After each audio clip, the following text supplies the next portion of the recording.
King Edward VII, gregarious, flirtatious, self-indulgent, and the eldest son of Queen Victoria.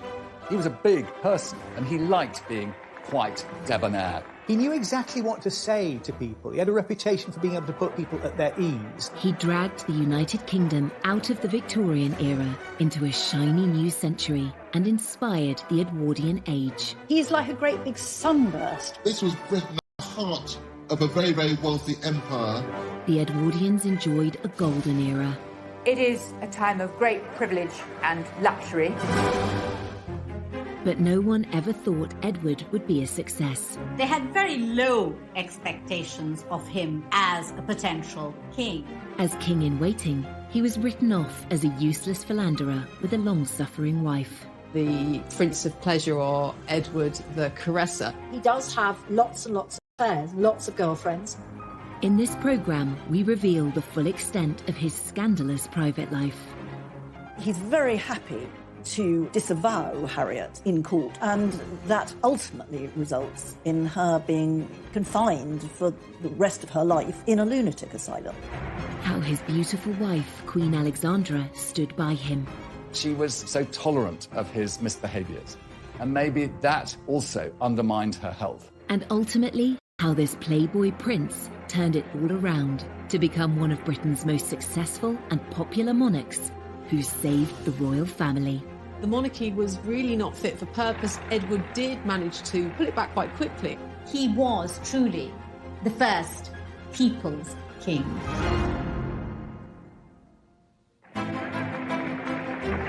London, the 9th of August, 1902. Coronation Day for the new King Edward VII. The ceremony marks the dawn of a new century and a new era of British royalty after 64 years of Queen Victoria. Edward's coronation was a huge affair. Much was expected of it, and really the eyes of the world were fixed upon London, anticipating this great event. He absolutely knew as king it needed to be one of those occasions with great ceremony and drama. And he made absolutely certain that he was the principal player in that story. King Edward was driven to Westminster Abbey, accompanied by his consort, Queen Alexandra, his wife of nearly 40 years. The ceremony wasn't filmed, but this fascinating footage reveals what it might have looked like. It was filmed more than a month beforehand in front of a charming painted backdrop of the Abbey. It was released on Coronation's spectacular triumph. It would pave the way for the Edwardian age, which would go on to last for more than a decade until the outbreak of the First World War. The Edwardians enjoyed the spoils of the British Empire in an era that would be known for its elegance in fashion and the arts, and its advances in design and technology. It was all a long way away from the gloomy formality of the Victorian age. It's ceasing to be the sort of horse-drawn, slow society. It's becoming the fast transit modern society with developments in transport, telecommunications, assembly lines are coming in. So this is becoming a recognisably modern society. And for the upper classes, I think you could probably say they never had it so good. The luxurious lifestyle of the Edwardian aristocracy is perfectly demonstrated in glossy romantic dramas like Downton Abbey. Low-paid domestic staff service the needs of their lords and ladies of the manor, a tradition that continued into the reign of King Edward's son, George V. Royal historian Alistair Bruce is an expert on the Edwardian era. In Downton Abbey, you see this sense of everyone having their place, be you the King Emperor at the top, or the person who scrubbed the streets or lit the gas lamps. Right from the start of his reign, King Edward was keen to transform the public face of the monarchy. That included upgrading Buckingham Palace and building Admiralty Arch, transforming the Mall into a world-class ceremonial route. The royal pageants we know today, the weddings, jubilees and flypasts, all have their roots in the plans of Edward VII. Going under Admiralty Arch down towards Buckingham Palace. All of that, in a way, was being constructed in this period and sort of being presented as something that had happened from time immemorial. King Edward's mother, Queen Victoria, was rarely seen in public. She had spent much of the last 40 years of her reign in mourning for her husband, Albert. Now, Edward wanted to put on a show.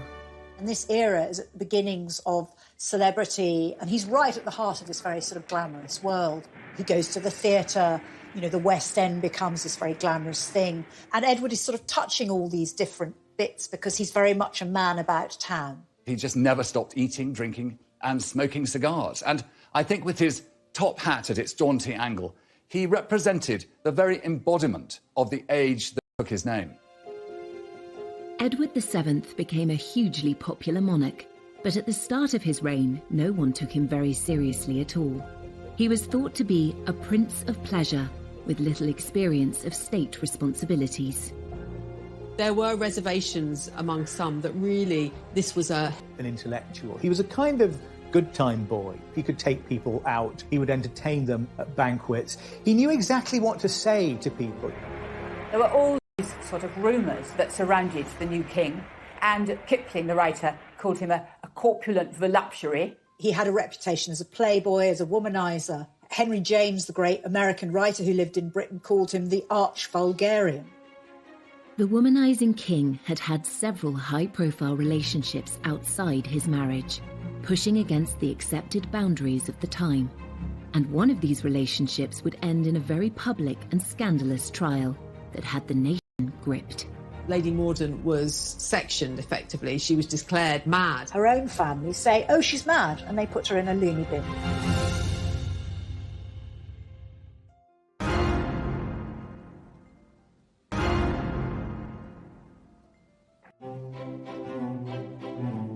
Before he became king, Edward VII had a reputation as a carefree prince of pleasure with dozens of mistresses. Known to his family and friends as Bertie, his first encounters with women took place when he was just 19, at a time when Queen Victoria and Prince Albert kept the life of their son and heir under strict control. Throughout time, human beings will find their sexual expression, and that was no different for aristocrats and even princes of the royal blood. And yet, for Bertie, it was difficult because he had parents who established such strong moral codes into which he was actually a prisoner. His mother, Queen Victoria, despaired of Bertie's potential as heir to the throne. He was, to her, really a massive letdown, certainly compared to his father, Albert. And Edward really turned his attention away from the schoolroom and instead lived a life of pleasure. At the age of 19, in a break from his studies at Cambridge, Bertie was sent to train with the Grenadier Guards in Ireland. The Queen thought this might knock a sense of duty into him. Bertie, in the eyes of his family, makes his first really big mistake in 1861. He's living at an army camp in the Curragh in Ireland. A kind of sexual prank takes place in that some of his fellow officers invite this woman, Nellie Clifton, the woman of easy virtue, and he goes and he finds her in his camp bed, and he's very keen on this. And I remember when I was researching this and looking at Bertie's diaries, there's an entry around this time at which he says, NC first time, NC is Nellie Clifton, NC second time, NC third time. There was absolutely no question that the young prince slept with Nellie Clifton. But this was something that was complete. It was only natural that his fellow brother officers would give him the chance to discover his sexual identity too.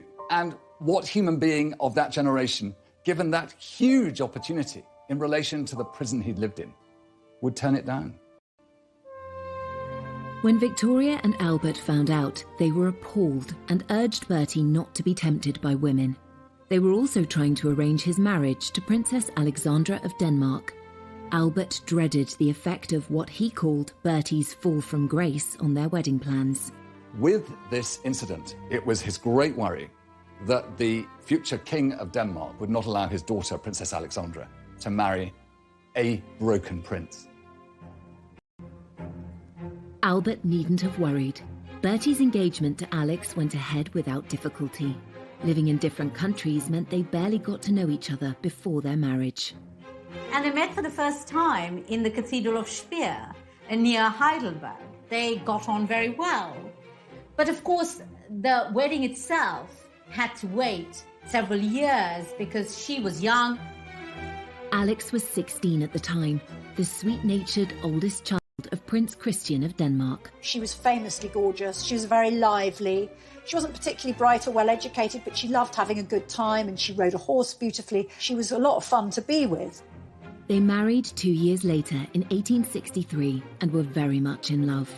Bertie was faithful to Alex at the start, and she had no idea he had a roving eye. But he was soon meeting other women, at first out of her sight in the brothels of Paris. He does have lots and lots of affairs, lots of girlfriends. Even after he gets married, he had a tremendous reputation in Paris for visiting brothels and going to the theatre and having affairs with opera singers and actresses. In Bertie's social circle, adultery was really a sort of recognised sport. Bertie may have thought, well, you know, they're all at it, why on earth shouldn't I? Bertie's adventures in Paris began in 1864 when he was 23, just a year after his marriage to Alex. We know that he went to a very classy brothel called Le Chabonnet. Our knowledge about this mainly comes from later years, when the fixtures and fittings of this very fancy brothel were sold off, and certain kind of objects become associated with Bertie. The prince is said to have used this chair to entertain 2 women at once. This is a kind of 2-level construction. It has a kind of a platform at the top and a platform at the bottom, and it has handles. And it's quite hard, to be absolutely frank, to work out quite what you would do on this. It's believed Bertie also enjoyed the use of this silver swan Filled with champagne to entertain his ladies. Bathing in champagne seems like the idea is probably better than the execution. Bertie may have pulled off these escapades in France without the knowledge of his wife or his controlling mother, but he had other relationships closer to home, which soon came to their attention. It's very hard to know how many mistresses Bertie had. There's hardly any letters, any correspondence from women is preserved in Bertie's papers. And this makes it very difficult to trace the exact nature of his relationships with all the women who were named. Bertie's favourite women came from aristocratic and celebrity backgrounds. He would meet them at society dinners, dances, and even at the theatre. We know he had very much a soft spot for Wagner, but we also know that he liked a more kind of rumbustious sort of theatre, the sort of theatre in which people showed their legs.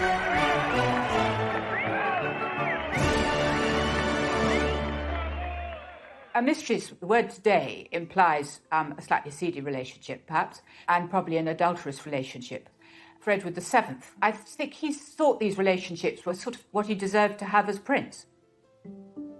One of Bertie's best-known lady friends was Lily Langtry.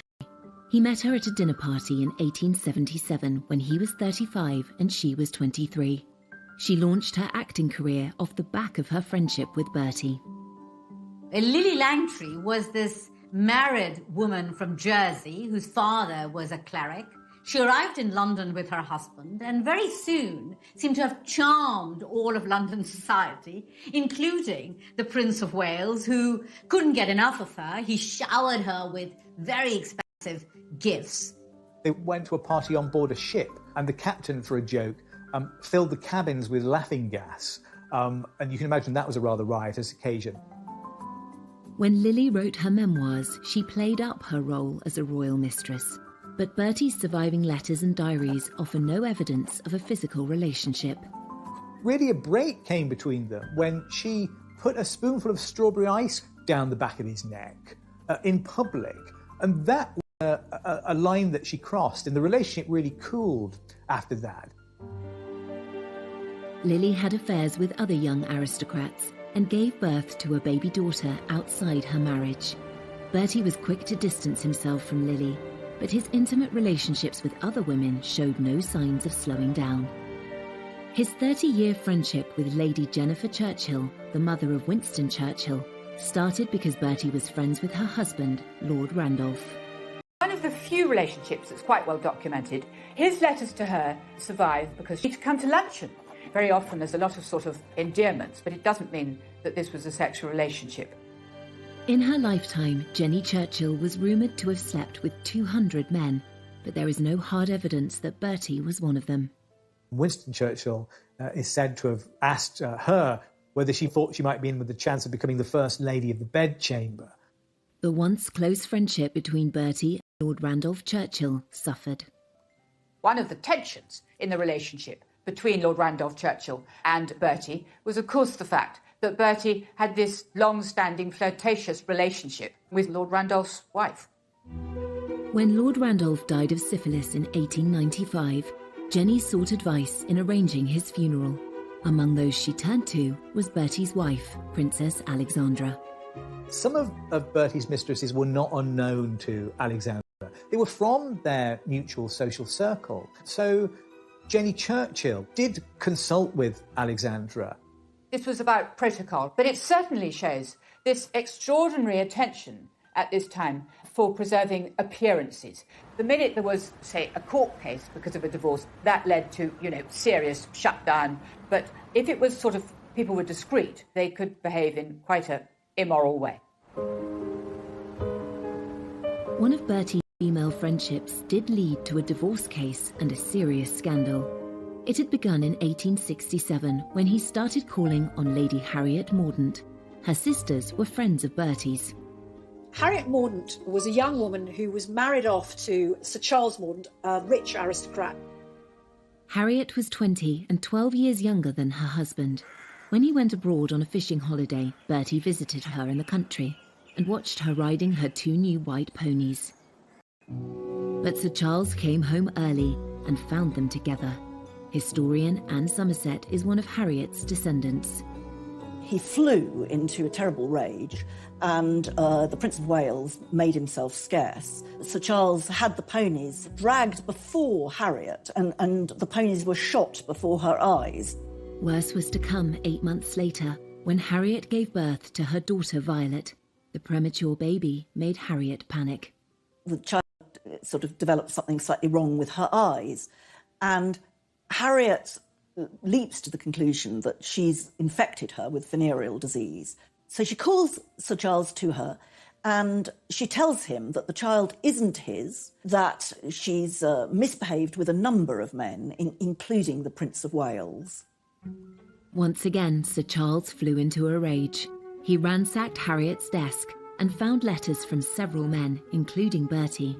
Bertie as witness, but in the end, rather than go to trial, Lady Mordaunt was sectioned effectively. She was declared mad. Her family, her own family, say, oh, she's mad, and they put her in a loony bin, rather than allow her to appear in court. Despite his wife's absence, Sir Charles pressed on with the trial. It led to lurid headlines in papers such as the Illustrated Police News, with Bertie tagged as the royal visitor. The Prince of Wales was the star witness, but spent little more than 5 minutes in the witness box. He was questioned in a very cursory way in that court. He wasn't asked anything very detailed. He was simply asked in a way to deny the affair. He's very happy to disavow Harriet in court under oath. And, that ultimately results in her being confined for the rest of her life in a lunatic asylum. No one claimed Bertie was the father of Harriet's child, but there have been suggestions of a conspiracy to silence her, something which suited several people. Her own family said she was mentally incapable and royal doctors agreed, so she never got to defend herself. There's a suggestion that, Bertie was sort of colluding with Harriet's father, Sir Thomas Moncrief, to ensure that she was declared insane. And certainly they all seem to have been prepared to sacrifice her, providing that the so-called honour of the family and indeed the status of the royal family was protected. Bertie assured his wife Alex and mother Queen Victoria that he had done nothing wrong, and they believed him, while Lady Harriet was locked away for nearly 40 years until her death in 1906. In these sort of days of the Me Too movement, many people would feel more severe about him. I think, in all fairness, one should pay credit to his better qualities, his achievements as king, and how he actually sort of managed to be a very popular monarch. 30 years after the Mordaunt scandal, Bertie was crowned king. His relationships were so well known in society by then that they were amusing rather than scandalous. He insisted that a group of his former mistresses should be invited to the coronation. Accompanying Edward at his coronation was, of course, his Queen, Alexandra of Denmark, but also a group of women, the King's mistresses, who were together in a pew that was dubbed the King's Loose Box. And so mistresses of long-standing, Jenny Churchill, Winston Churchill's mother indeed, and Alice Keppel. So long-standing mistresses of Edward were there at the heart of this establishment occasion. One wonders slightly what the atmosphere was like within it. Been a playboy all his life, a trend that would continue into his reign. And the excesses extended to other areas of his lifestyle too. His drinking, eating and smoking was infamous, and soon it would bring him to the brink of death. Let's not forget that this 48-inch chest, 48-inch waist, there is a kind of foul burst that comes from it that says there's been an abscess in his flesh.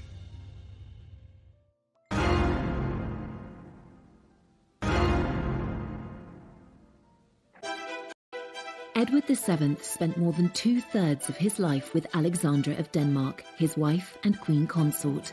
At the age of 18, Alex took part in an arranged marriage with the rebellious and hedonistic Prince Edward, who had grown up starved of affection by his strict parents.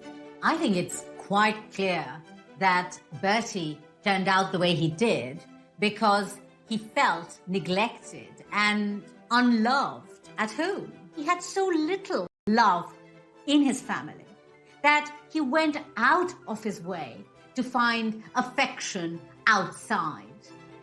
Alex tried her utmost to be the love of Bertie's life, but when he needed more than she could provide, Alex found ingenious ways to ease the heartache it caused her. There's something about the nature of that marriage that in part explains why he was never faithful to her, because it was one that was in essence imposed upon him. But it was advertised as a love match. Alex was 3 years younger than Bertie. He first saw her photo in 1861 when she was 16. Her father, Prince Christian, was heir to the throne of Denmark. They lived in a palace in Copenhagen. Alexandra made her own clothes as a child. She shared a bedroom with her sister into her teens. There are stories about her recycling her clothes as furniture covers. Can't really imagine Queen Victoria doing that. They were very fond of each other, and they were also very active. Alexandra's father made them all do kind of, I think, what you call calisthenics now. You know, they had to kind of go outside and jump and do star jumps. Bertie and Alex's wedding took place under a cloud. His father Albert had died and Queen Victoria was in mourning. She insisted the ceremony should take place in Windsor. Queen Victoria thoroughly approved of Princess Alexandra, and indeed, to a certain extent, had sort of hustled Bertie into proposing to her. But she didn't want it to be forgotten that she was this grieving widow still in the throes of terrible unhappiness at having lost Albert. The newspapers were very critical of Victoria's decision. In an obscure Berkshire village, which only had an old castle and very poor sanitary arrangements. St. George's Chapel was chosen as a private venue, convenient for the Queen, so she would not have to leave the castle or meet the public. Victoria sent word that the guests and bridal party should dress in colours of mourning. At least Alex was allowed to wear white. There's a great painting by Frith in which you see the married couple, and then above there's a sort of box in the wall where the Queen stands and all the light is on the Queen. The Queen's grief also taints the wedding photographs. She insisted that a bust of Albert should join them while she sat between the married couple. Albert has to be brought into the photograph. It's like a kind of Weekend at Bernie's thing, isn't it? His corpse is almost in that photograph with them. Having cast a shadow over Bertie and Alex's wedding, the Queen would exert a similar controlling grip over their marriage. Though he loved his mother and wanted to please her, Bertie struggled to find a role for himself. She tries very hard to stop them from having dinner parties and tells them they shouldn't be going out, and that when Alexandra has her period, Queen Victoria wants to know about it and she shouldn't be going out. On her son and her daughter-in-law, and she refused to kind of give him access to cabinet papers. She really didn't want him to step up and play a role. There was the thought that Edward would, if he was given responsibilities, he wouldn't necessarily stick to them, or he would go off partying, or he'd show the papers inappropriately to other people. With no immediate royal duties to take up after their wedding, Bertie and Alex moved into Marlborough House on London's Pall Mall, a stately home less than a mile from Buckingham Palace. The young couple became the toast of high society. When Bertie and Alex sort of plunged themselves into the social world, it was very exciting. Invitations to Marlborough House were hotly coveted. The Marlborough set, the people associated with them. There's a sort of frat house kind of atmosphere, I think. Everybody stays up late, they play billiards, they drink quite a lot. Bertie and Alex were London's most fashionable couple, and Alex soon established herself as an influencer. Society women rushed to follow her example. Alexandra had an incredibly good figure, and she loved clothes, and she had a natural sense of what looked good. She popularised jewelled chokers or multiple strings of pearls or diamonds, but actually that was to hide a scar on her neck. But she looked so attractive that other ladies adopted the whole fashion, and that became all the rage. Alex also had a positive influence on the reputation of the royal family. She was a person who worked through persuasion rather than by aggressive argument, but she found ways of getting her own way.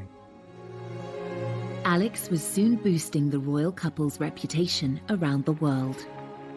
When they visited Egypt and Turkey, she was paid a great honour by one of the world's most influential leaders. One of the great powers at the time was the Ottoman Empire. And of course it was Muslim at heart, and the Sultan who ruled it was one who observed all those ancient strictures of his faith. And yet a very special opportunity was given to Alexandra to be his guest for dinner. Now, this was incredibly rare. It was actually unheard of.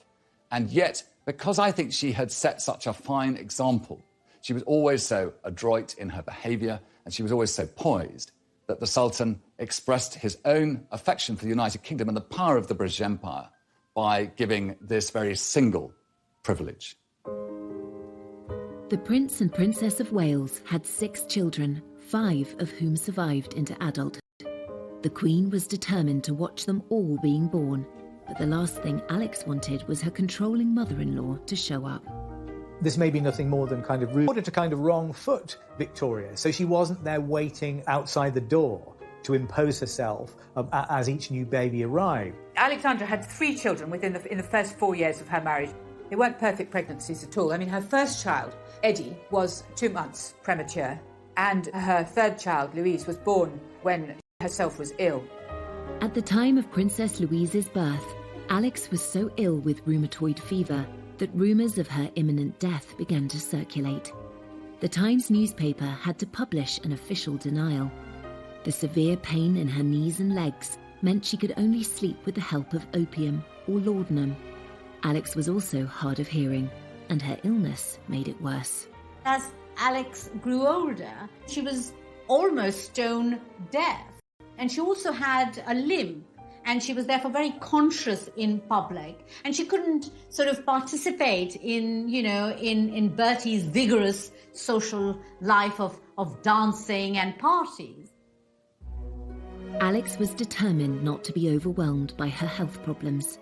Once she'd recovered and resumed her role as Bertie's rock, she found ways to create a rewarding social life that meant she could avoid his late nights out. She insisted on dancing. She was a great dancer. She was wonderful at waltzing. And she always danced with what came to be known as the Alexandra glide, which was keeping one leg straight. She developed a limp, but she limped so gracefully that other ladies actually sort of started copying her and affected a slight limp themselves. Alex preferred the quiet life at Sandringham to noisy London society. She loved Bertie, despite his affairs, and grew to accept the life led in London with other women. Bertie couldn't manage without her and always went home to his wife and family. She was looked after by Bertie, and he was a devoted husband and father. It's difficult to know how accepting Alexandra was of Edward's philandering ways, and I think there is evidence to show that she came to a certain level of acceptance. And yet she was so tolerant of his misbehaviours. Maybe that also undermined her health. But together they were a great team. Queen Victoria may have supported Bertie in public, but thought his behaviour was not befitting of a future king. All his life, Bertie was a constant disappointment to his mother, except in the last moment before she died. She seems pleased to see him, and she speaks his name. So that, as far as we know, Bertie is the last word that Victoria spoke. And it's a kind of forgiveness, I think, perhaps, at the end.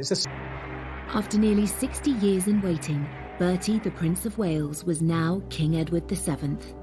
But his decades of smoking, drinking and overeating were quickly catching up with him. His doctors warned him that without urgent treatment, he might die in the middle of his coronation ceremony. There's a possibility that it's appendicitis, but once Treves cuts into the body, let's not forget this 48-inch chest, 48-inch waist, there is a kind of foul burst that comes from it that says there's been an abscess in his flesh. The nation, indeed the world, held their breath. In the end, the 40-minute procedure was successful. He sat up in bed, he emerged. In a way, this added to the sense of excitement and expectation. The coronation was delayed 2 months to allow him time to recuperate. King Edward VII was determined to drag Britain into the modern age, but not everyone was happy about it. Many British people who were quite restrained saw this old building that they loved turned into something like the interior of a French hotel. That was probably quite surprising.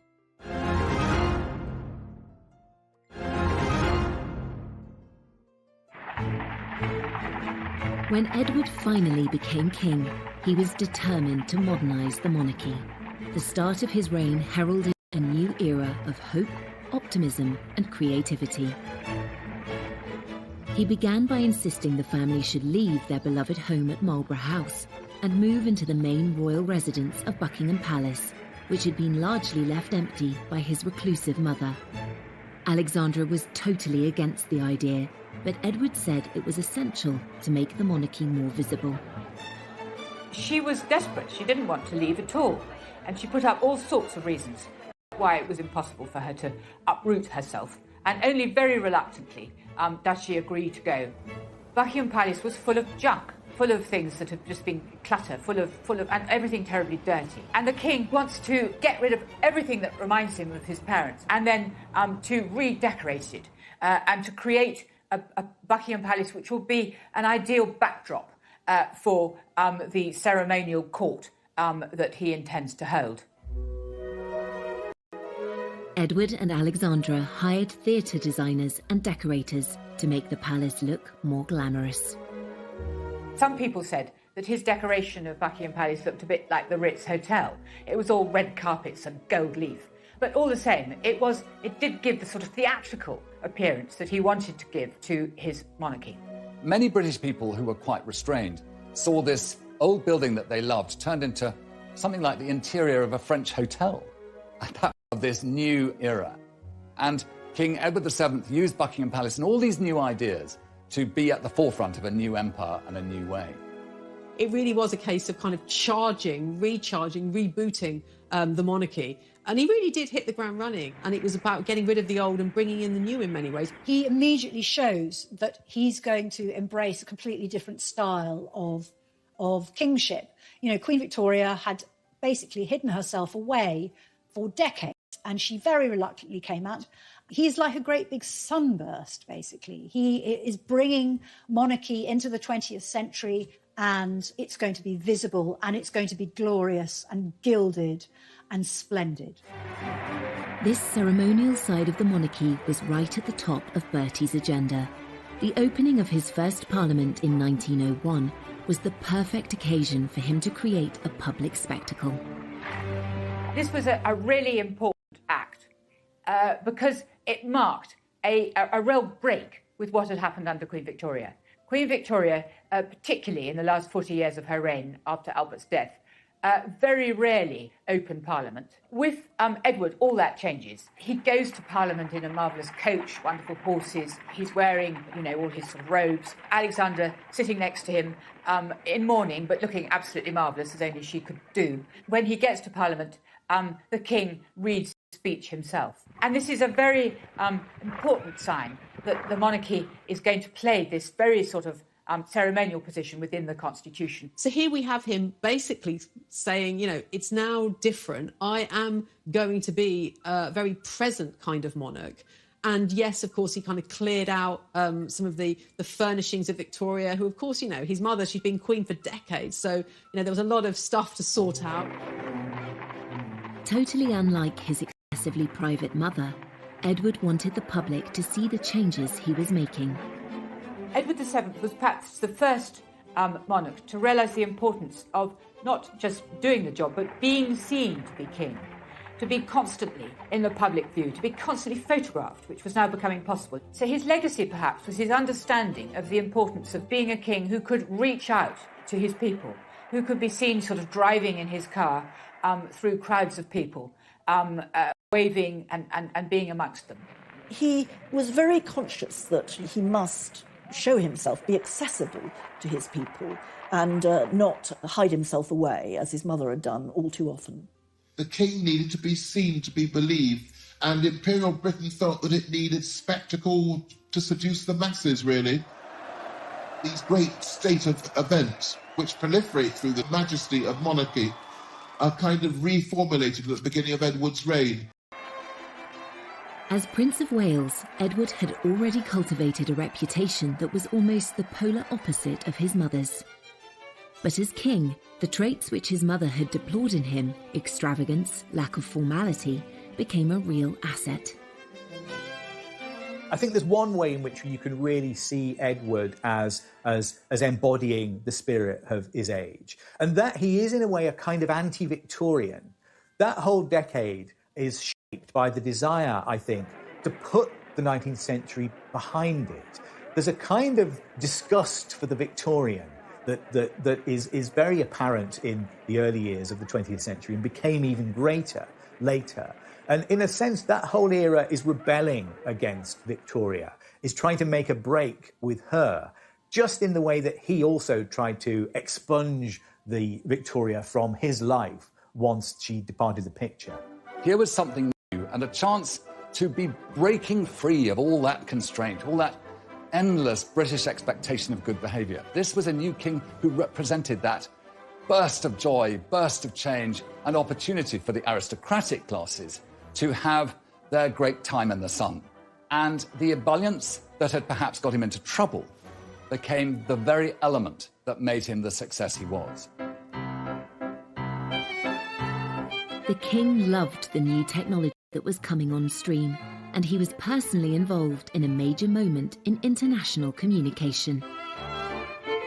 When the first transatlantic radio message is beamed by Marconi, the sender is Teddy Roosevelt, the recipient is Bertie. That's part of the story of the special relationship, the fact that this Morse message goes across the Atlantic and goes from Roosevelt to Bertie. When he received a message from the President of the United States, it was the start of something exciting and new in the 20th century. And of course, he was the first great monarch of that century. This was also the era of the motor car, which gave individuals such freedom to roam. But this exciting invention was a status symbol that only the rich could afford. He was a great aficionado of it. He loved being driven around. I mean, they must have been terrible, smoky old things. But he was determined to represent the creative empire that he was king for. And after all, Britain had brought the world the Industrial Revolution, and its success as a trading nation depended upon its capacity to stay at the forefront of all ingenuity and technology, and he recognised his role in that. In this era of exciting technological advancement, the Edwardians also adopted radical new look, and Edward himself was regarded worldwide as an arbiter of men's fashion. When Edward VII became king, it was a time when gentlemen of his station would change no less than 7 times a day. And so dress and clothing was very much a part of the apparel of kingship. And there was a lot to cover. He was a big person, and he liked being quite debonair, quite ebullient in the way he chose to dress. He also set another trend which still holds today. The tradition of having the lower button on a waistcoat undone. Again, that was Edward's invention as a product of his large stomach. It's still thing that you're told to do if you get married in a suit from Moss Bros. And it's said that he's the founder of this tradition, and it's slightly a way of disguising the fact that his belly is kind of bursting through this garment. For the ladies, voluminous skirts were out and the Gibson girl was in. Named after an American artist, this embodiment of the ideal Edwardian woman was slender, with an ample bosom and hips, and hair piled up on her head. It's a period of great change in women's fashions. That Gibson girl look, with the waistline going higher and the neckline going lower, and all of those enormous picture hats that would have been a great annoyance to anybody in the cinema, I think, or in the theatre. The actual materials that were being used to craft these fantastic ensembles was very much about creating a sense of richness. It is an era that really celebrated innovation in terms of fashion, using chemical lace, using machine-made objects, using garments that were made. It's really the beginning of the fast fashion era of mass manufacture, and so there's a great sense of new designers, new in all sorts of different ways, that punctuates it as a very exciting decade in fashion.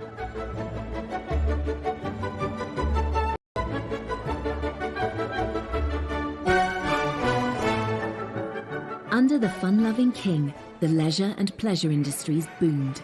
The Apollo Theatre and the London Hippodrome opened. And another famous landmark, the Ritz Hotel on Piccadilly, which quickly became the ultimate high society destination.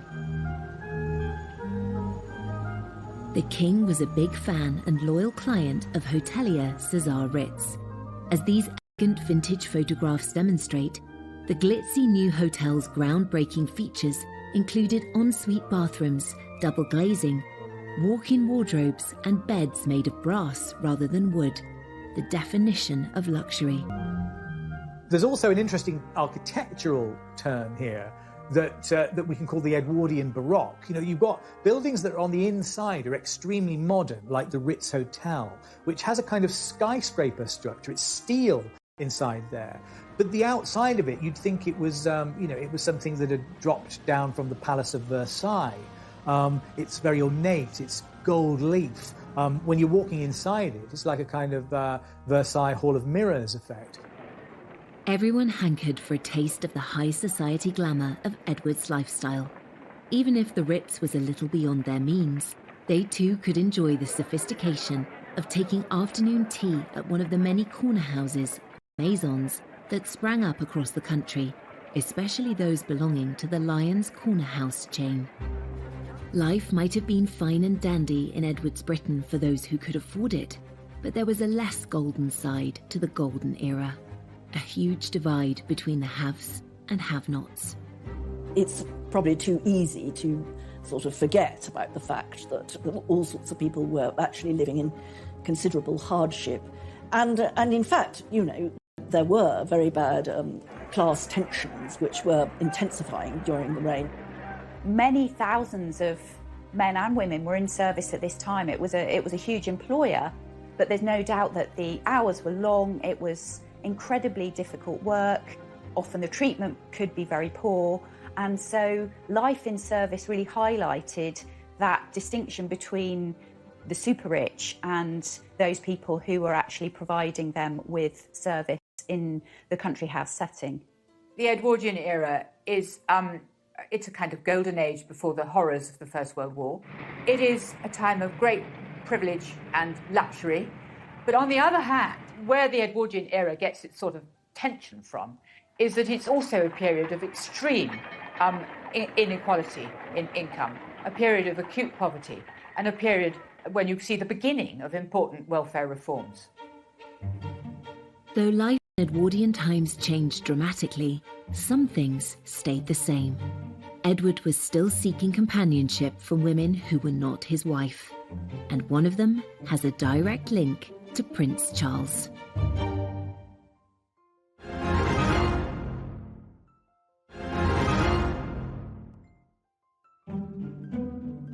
Bertie had strayed throughout his marriage, and that didn't change when he was king. And one woman had the dubious honour of becoming known as his last mistress. Alice Keppel was famous before she started her affair with Edward because she was, dinner parties were a hot ticket because lots of politicians and, famous aristocrats would be there. People are made to understand that if they want to have the king to dinner or if they want to have him to stay, Mrs. Keppel must come too. So she constantly accompanies him and she has a very good effect on the king. She was able to put him in a good mood. If you wanted something out of the king, the best thing was to ask Mrs. Keppel and she will get the right answer. She was witty, she was quick, she was interested in politics. She was able to act as a kind of bridge between the king and some of the liberal leaders with whom he didn't get on very well, people like Lloyd George. Basically, they both enjoyed being with each other. I don't think it was a very passionate affair, but it was a sort of... it was rather a grown-up relationship. Mrs. Keppel is very interesting because she is much younger than him and the relationship is one of companionship and friendship. I don't think it is necessarily the same sort of sexually promiscuous relationship that he may have enjoyed in his youth. There's an interesting way that history repeats itself in the relationship between Bertie and Alice Keppel because, of course, two direct descendants of those people are Prince Charles and Camilla Parker Bowles. Camilla, the current Duchess of Cornwall, happens to be the great-granddaughter of Mrs. Keppel. It says something about what I'm going to call a kind of class consciousness that goes down the generations here. These are people who are all from the same part of society. They all had relationships with each other. Those lines of descent follow, and all their great-great-grandchildren still all know each other. So I think it says something about a kind of continuity of social life and possibly a continuity of mores from the beginning of the 20th century to the end of it. Two women played a crucial part in shaping the king Bertie became. Mrs. Keppel helped him to broker his relationships with the leading politicians of the day. Meanwhile, his wife Alexandra was by his side on big state occasions, helping him wow the crowds and also throwing herself into charity work. Alexandra was strong-minded and she had a very strong sense of dress. And she also had a sense of theatre. The night that mourning for Queen Victoria was due to end, there was a court ball, and she was repeatedly asked if ladies were still expected to be in black. And she was very evasive. She managed not to give any sort of answer. So the lady guests took the decision to play safe and all came dressed in black. Suddenly the doors open and Alex enters looking sort of radiant, stunning, all in white with diamonds and sort of so bright plumage, whereas all the others were like sort of dowdy crows. Her lady-in-waiting described it as that she was shining like a star in the night sky, and it was a declaration of her prominence, that she was, compared to the London ladies, as she called them, she was the most prominent woman in the room. As Bertie continued being unfaithful to her, Alexandra found all manner of ways to communicate her displeasure. Alexandra was clever at managing Edward and punishing his indiscretions fairly subtly. She was deeply hurt and often humiliated by Bertie and his shenanigans, especially because it was impossible to keep it private. And one of the ways in which Alex responded to her husband's affairs was to take herself out of the picture almost completely. You know, she travelled to visit relatives in Denmark or Russia or travelled in the Mediterranean, making it very clear that she wanted to distance herself from her husband because she disapproved of his actions.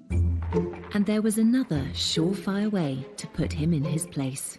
He's obsessed with punctuality, and she is constantly, blithely, infuriatingly late for everything. The idea of keeping a king waiting is completely unacceptable. But Alexandra knew exactly what she was doing, and she would appear looking absolutely wonderful, and the king would fume, and the point would be made.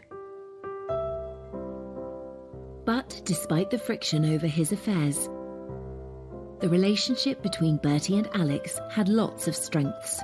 There are plenty of eyewitness accounts of of great fondness, almost a sort of jollity, really, going on between them. They enjoyed each other's company. They were good-humoured in each other's company. I think, in a way, it's a surprisingly functional relationship, given the circumstances, and a relationship of some complexity. There doesn't seem to have been much agony in it, if I can put it like that. Aside from her mischievous attempts to punish her unfaithful husband, Alexandra threw herself into charity work. Alexandra has an extraordinary sort of innate sympathy, a bit like Princess Diana. She was able to visit hospitals, to talk to everybody she could see, to shake people's hands, to cheer them up. She helped raise funds to fit out a hospital ship named the Princess of Wales that was used to bring back wounded soldiers from the Boer War. She brought a sense of responsibility and kindness to the monarchy. Queen Alexandra, in her own quiet and dignified way, which was compassion, that sense of the charitable, and the loving nature of a state that was in its own way becoming more liberal and more aware of those who needed help. The value that Alexandra brought as queen to her relationship with Edward as king cannot be underestimated, and in some ways she can be seen as his saving grace. But Edward's excessive eating, drinking and smoking were finally catching up with him. Every larder had been opened to him, every drinks cabinet, and a lifetime of that indulgence was bound to take its course. And his health did decline, and everyone could see it.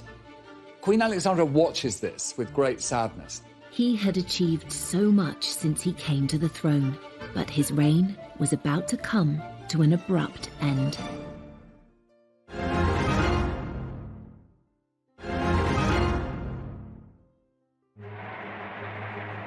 Edward VII was the first king to foster a truly public persona and to be toppled from their thrones.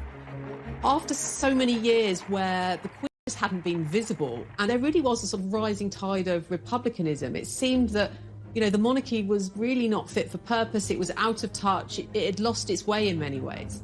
So it was quite remarkable, really, that Edward did manage to pull it back, and pull it back quite quickly. Actually, he won heart, and he did prove himself to be a king fit for the times. And though Edward's reputation as a fun-loving playboy never left him, his many triumphs far outweigh this.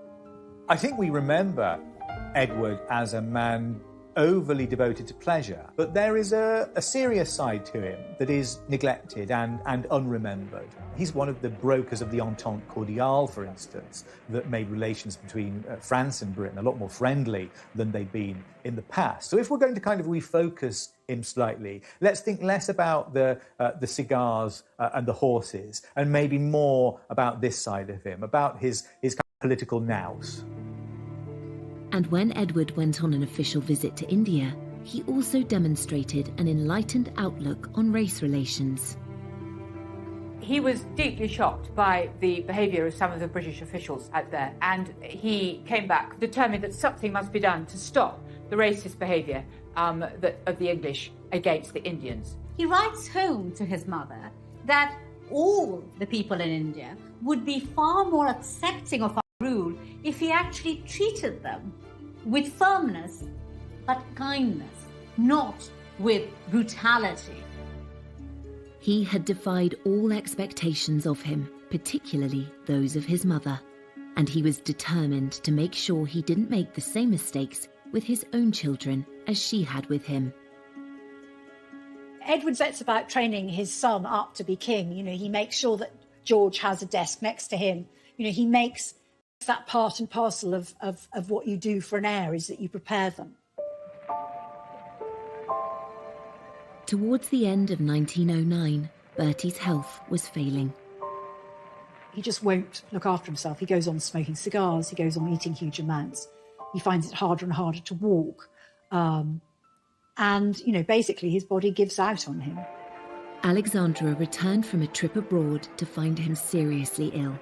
And on the 6th of May, 1910, Edward suffered a series of heart attacks. But even at this difficult time, the king's mistresses were never far away.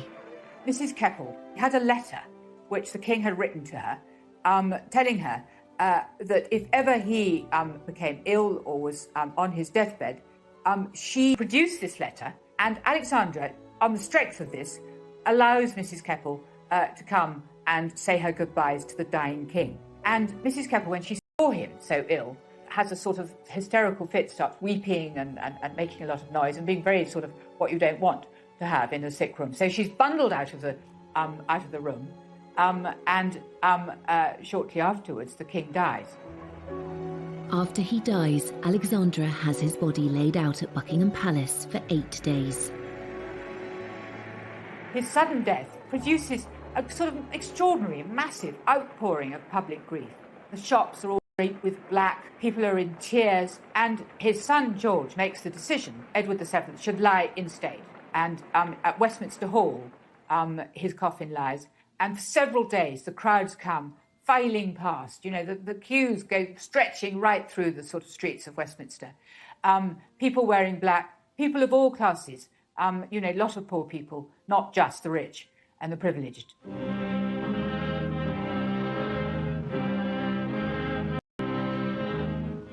Predictions he would be a terrible king had been proved totally wrong. His funeral was held 11 days after his death, and it too drew huge crowds. The funeral of Edward VII is, in a way, it's the biggest production number of his career.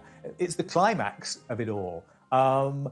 He has been the person pushing for this kind of monarchy, this highly ritualized, spectacular version of monarchy, where all its processes are attended by a sense of choreography, a sense of style too, and a sense of the people being involved as spectators and participants. When the crowds cheered him when his cortege passed down the streets of London, they were there out of love. Love for a king that in a very short period of time had managed to establish a relationship with the people that was unprecedented. He was truly the first people's king. I think he's represented the grandfather everybody wanted, and this is what royalty does. It sort of embodies that generational reality that every human being lives. And he was very much a part of a dying age, and with the death of the king, the joy and frivolity that he represented and embodied, I mean literally embodied, was seen to be vulnerable, mortal, and gone. Edward VII is remembered as a wise king and a great sportsman. The Edwardian era, like the Victorian era, has now become a legend. Had managed to create an entirely fresh, new era, one that is still very much remembered and loved today. A lot of people felt a great sense of regret that the reign of Edward VII was cut short.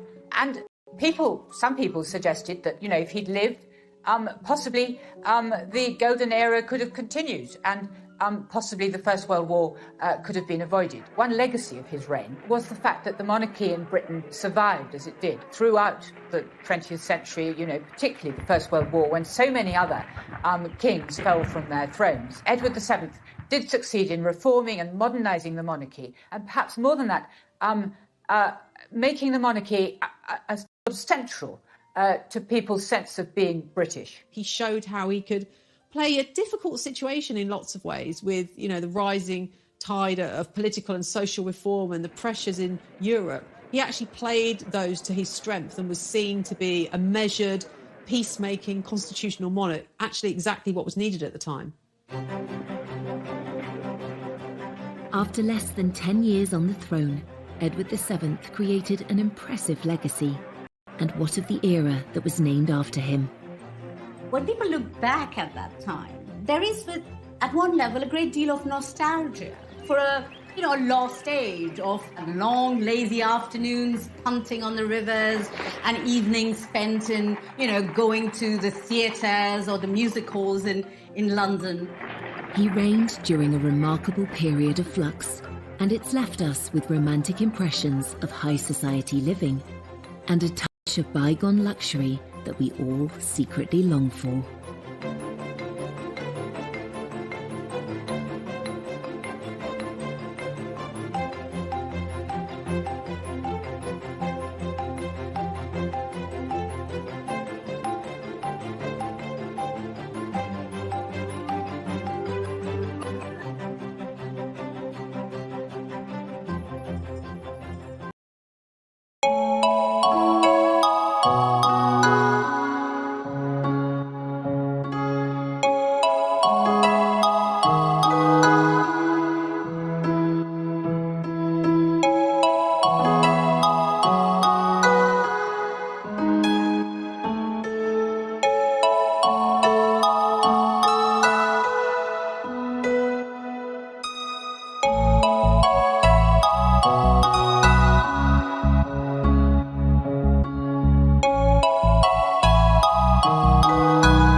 Alex was 16 at the time, the sweet-natured oldest child of Prince Christian of Denmark. She was famously gorgeous. She was very lively.